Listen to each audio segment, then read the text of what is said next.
seeking to maintain the safety of the nation.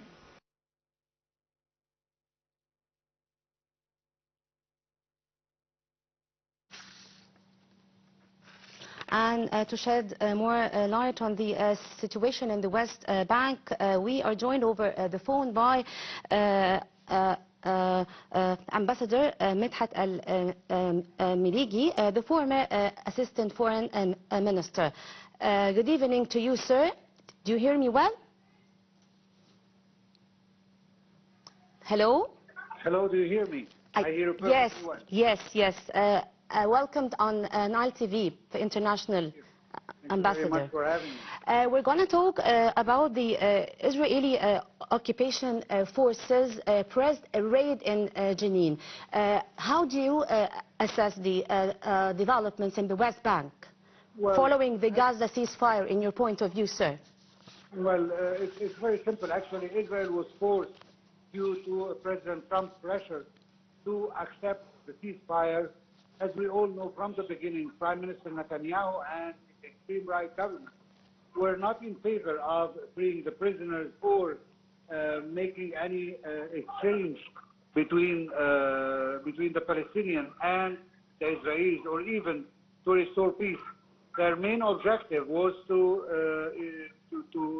eradicate the Palestinian resistance in Gaza Strip on one hand, and to remove totally Hamas from directing or having any say on the Gaza Strip. Okay. Since they failed to do so, they now are pushing towards having another war into the West Bank in order to calm the worries of the extreme right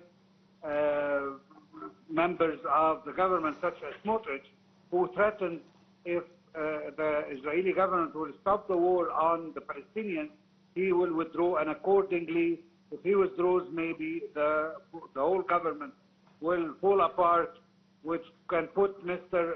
Netanyahu, the Prime Minister of Israel, in front of the accusations of corruption, something that he is worried from facing with the Israeli juridical system. Well, Mr. Ambassador, okay.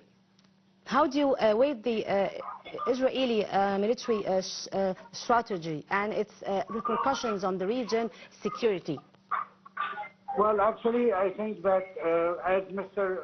Trump has pressured Israel into signing a peace process or a ceasefire with the Palestinians, we hope that he understands the pressure made by the Israeli government on the Palestinian and stop it as he did the first time. However, I think that Israel will not stop this time, as I said, because they are afraid to fall. The government can't accept it failing into and then facing criminal charges, as we said earlier.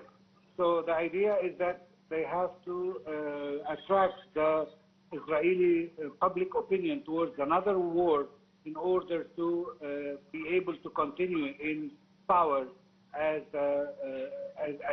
extreme right government for time being. Okay, Mr. Ambassador, the Israeli Prime Minister Benjamin Netanyahu linked the operation to the broader strategy of the countering in Iran. What's your take on this point? Well, actually, I mean, Israel can always claim many things in order to justify the war that it's waging on the Palestinian people.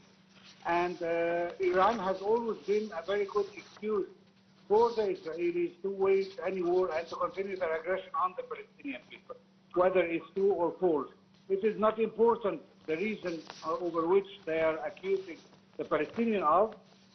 They have been saying that there is smuggling of arms from Jordan towards the West Bank, and that's why they're entering to clean, as they call it, the West Bank from any link with either Iran or with this arms deal that is taking place in the West Bank, which are totally, it's just a mere reason for Israel to continue its aggression on the Palestinian people. Why only now? Why only after signing the ceasefire with the Palestinians? It's always a reason to continue waging wars on Palestine. Okay. Thank you so much, Ambassador Medhat Meligey, for joining us on Nile TV International. And we move now to Russia. Said on Wednesday that it had taken the control of the village in the Ukraine's northeastern Kharkiv region in the westward, push that is piling additional pressure on Ukrainian forces across the sprawling front line.